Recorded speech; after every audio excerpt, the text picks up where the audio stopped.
V drugi borbi je zmagal Luka Kranjski. Moram priznati, da tudi mene, Jakoba Lambergarja, in mal prsti srbe, tako da sem še jaz pomeril z vitezem Zalibadijem Groznim.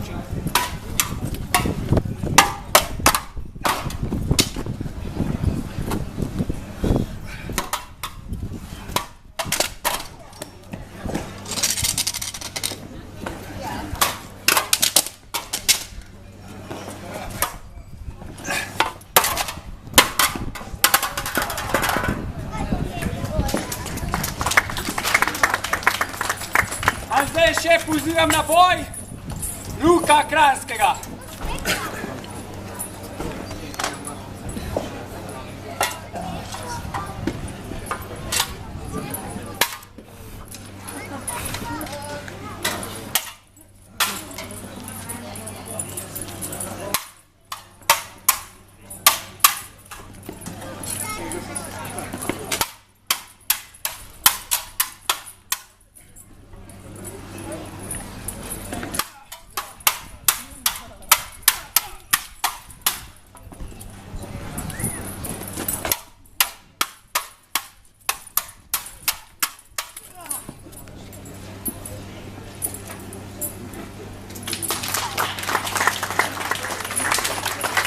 Menam, da smo se zadosti templi, tako da bomo še lep ples zapesali.